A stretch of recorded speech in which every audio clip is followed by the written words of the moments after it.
अस्सलाम वालेकुम dear students. आज जो हमने पढ़ना है वो है फॉरवर्ड बायस पीएन जंक्शन और रिवर्स बायस पीएन जंक्शन। इसमें हमने कल पढ़ा था डायोड्स के बारे में। डायोड्स क्या होते हैं? Diodes are device that allows the current to flow only in one direction, जो करंट को सिर्फ एक डायरेक्शन में पास करते हैं। करंट डायोड्स अगर एक डायरेक्शन में फ़्लो करेगा तो ये अलाउ करेंगे, लेकिन अगर करंट अपनी डायरेक्शन चेंज करेगा तो ये डायोड्स उसे अलाउ नहीं करेंगे बल्कि ब्लॉक कर देंगे। अगर करंट फ्लो कर सकता है तो वो फॉरवर्ड बायसिंग होती है, अगर नहीं कर सकता तो उसको हम रिवर्स बायसिंग कहते हैं। बायसिंग ऑफ डायोड का मतलब क्या है? जब भी किसी सेमीकंडक्टर के साथ हम डीसी वोल्टेज अप्लाई करते हैं तो उसे हम बायसिंग ऑफ डायोड कहते हैं। हमारा टॉपिक क्या है? Forward biasing. अब इसमें हम सबसे पहले क्या करेंगे, एक हम यहाँ पे डायग्राम को ड्रॉ करते हैं इस तरीके से। ये पी रीजन है और ये एन रीजन है। पी में क्या है? होल्स, और एन टाइप में क्या है? इलेक्ट्रॉन्स। ये जंक्शन है, यहाँ पर पॉजिटिव लेयर है आयंस की और यहाँ पर नेगेटिव लेयर है। इसको हम कनेक्ट करते हैं बैटरी के पॉजिटिव टर्मिनल के साथ और इसको हम नेगेटिव टर्मिनल के साथ। ये सिलिकॉन है इसलिए हम इसको कहते हैं 0.7 वोल्ट। इस रीजन का जो वोल्टेज है वो 0.7 है। ये पी टाइप है और ये एन टाइप है, पॉजिटिव टर्मिनल और नेगेटिव टर्मिनल। और जो वोल्टेज की वैल्यू है वो 0 to 3 वोल्ट है। इतनी क्यों है? क्योंकि सफिशेंट है, 0.7 वोल्ट को क्रॉस करना है। अगर इसको क्रॉस कर देगा तो इसमें से फिर कंडक्शन आसान हो जाएगी। इसको फॉरवर्ड बायस क्यों कहते हैं? जब हम पॉजिटिव टर्मिनल को पी टाइप से कनेक्ट करें, नेगेटिव को एन से करें, तो इस सर्किट को हम फॉरवर्ड बायस सर्किट कहते हैं। अब यहाँ पर कैसे करंट मूवमेंट कैसे होती है, किस तरीके से यहाँ पर करंट फ्लो करेगा, वो हम देखते हैं। जब पॉजिटिव यहाँ पर ये इलेक्ट्रॉन्स हैं, ये नेगेटिव इलेक्ट्रॉन्स यहाँ से इसको अपनी तरफ अट्रैक्ट करेगा।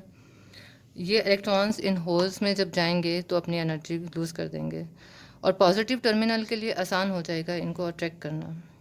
दूसरी साइड पर क्या होता है? नेगेटिव इलेक्ट्रॉन को रिपेल करेंगे, पुश करेंगे, वो इन पॉजिटिव आयंस में जाएंगे, इनको ख़त्म कर देंगे। फिर वो डिप्लीशन रीजन को क्रॉस करेंगे। जब वो डिप्लीशन रीजन को क्रॉस करेंगे तो electron will moving through this junction. Electron इस जंक्शन से मूव करना शुरू कर देंगे और ये क्या होगा, एट अ सर्टन पॉइंट, एक सर्टन पॉइंट पर ये बिल्कुल रिमूव हो जाएगा। ये जो डिप्लीशन रीजन है ये बिल्कुल ख़त्म हो जाएगा। जब बैरियर ख़त्म हो जाएगा तो करंट शार्पली फ्लो करेगा। उसको हम एक डायग्राम से, ग्राफ से देखते हैं। यहाँ पर सपोज यहाँ पर 0.7 वोल्ट सिलिकॉन के लिए है, 1 है, नेक्स्ट जो भी है। अब शुरू में तो हम जब इसको वोल्टेज दे रहे हैं तो करंट इतना पास नहीं कर रहा, बहुत कम चार्जेस जो हैं, इलेक्ट्रॉन्स जो हैं वो मूव कर रहे हैं। 0.7 पर जब ये इसको क्रॉस करता है तो ये इसका जो ये रीजन है ये बिल्कुल ख़त्म हो जाता है। जब ये रीजन ख़त्म हो जाएगा, रिमूव हो जाएगा, तो करंट शार्पली फ्लो करेगा। अब यहाँ पर क्या होता है? सो electrons will start drifting towards the positive side. Electrons इस साइड पर ड्रिफ्ट होना शुरू हो जाएंगे और holes will start drifting towards the negative side. और होल्स की जो ड्रिफ्टिंग है वो यहाँ पर इस साइड पर हो जाएगी। तो इससे क्या होगा, जो यहाँ पे करंट होगा, इससे दोनों की करंट और होल्स की मूवमेंट शुरू हो जाएगी। जो करंट होगा वो मिली एम्पियर्स में होगा। यहाँ से जो करंट है वो मिली एम्पियर्स में होगा। इस डिवाइस की रेजिस्टेंस कांस्टेंट नहीं होती है। क्यों कांस्टेंट नहीं होती है? शुरू में तो इसकी रेजिस्टेंस ज़्यादा थी, बाद में इसकी रेजिस्टेंस कम होना शुरू हो गई, फिर बिल्कुल ही ख़त्म हो गई। इसका मतलब है जो इसकी रेजिस्टेंस है वो कांस्टेंट नहीं है, वेरिएबल है। इसकी रेजिस्टेंस को हम रिप्रेजेंट करते हैं आर एफ से, यानी फॉरवर्ड रेजिस्टेंस। अब थोड़ा सा हम यहाँ पर अगर इधर वोल्टेज के लिए ये 2 लाइन्स ड्रॉ करें तो ये डेल्टा वी को शो कर रहा है, और इसी तरीके से यहाँ पर ये करंट है और ये वोल्टेज है इस डायरेक्शन में। तो यहाँ पर करंट की वैल्यू क्या है? डेल्टा आई है।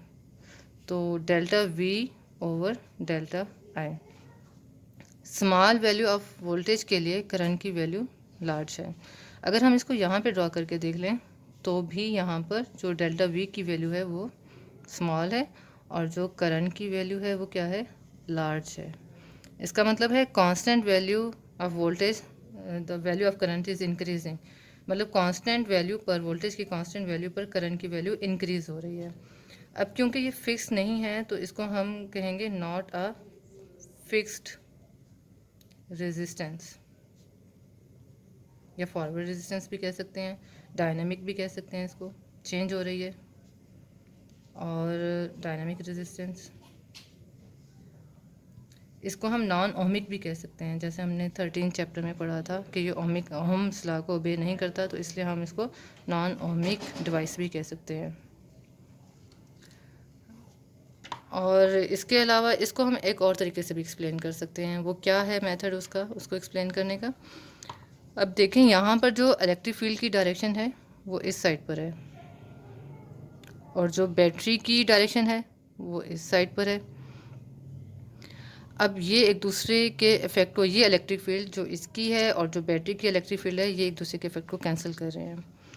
अब जब क्या होगा, हम इलेक्ट्रिक फील्ड की स्ट्रेंथ को इंक्रीज़ करेंगे तो दूसरी कम होना शुरू हो जाएगी।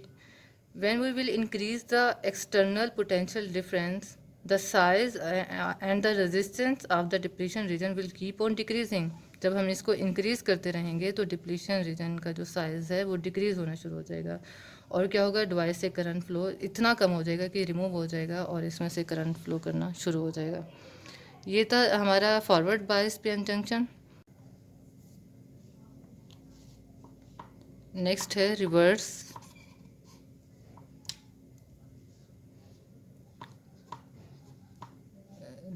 Biased PN junction. इसमें क्या होता है, रिवर्स बायस, इसको भी हम ड्रॉ करते हैं।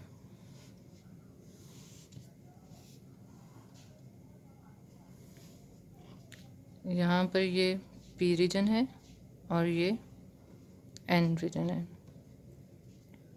जंक्शन, पॉजिटिव लेयर और नेगेटिव लेयर। क्योंकि ये रिवर्स बायस पीएन जंक्शन है तो हम क्या करते हैं कि हम यहाँ पर P को नेगेटिव से कनेक्ट कर देते हैं और N को पॉजिटिव टर्मिनल के साथ कनेक्ट कर देते हैं। यहाँ पर जो हम इसको वोल्टेज देंगे वो 0 to 30 वोल्ट तक होगा। इसमें ज़रा पोटेंशियल ग्रेटर चाहिए क्योंकि रेजिस्टेंस बढ़नी होती है। और current reverse, what is reverse current, वो आपको मैंने बता दिया कि जो करंट है वो यहाँ पर क्योंकि होल्स हैं और यहाँ पर इलेक्ट्रॉन्स हैं, ये इलेक्ट्रॉन्स हैं। कुछ माइनॉरिटी चार्ज कैरियर्स भी होते हैं, जैसे कि यहाँ पर इलेक्ट्रॉन्स होंगे और यहाँ पर होल्स होंगे। अब इसको हम ग्राफ से ज़रा एक्सप्लेन करते हैं। इधर करंट की डायरेक्शन होती है और इधर वोल्टेज की।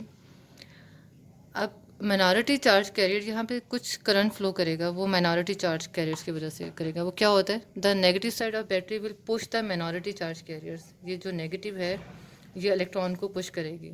Electrons through the depletion region, electron यहाँ से पुश होकर डिप्लीशन रीजन को क्रॉस करेंगे बाय प्रोवाइडिंग सफिशिएंट एनर्जी, जो कि बैटरी उसको सफिशिएंट एनर्जी प्रोवाइड कर रही है।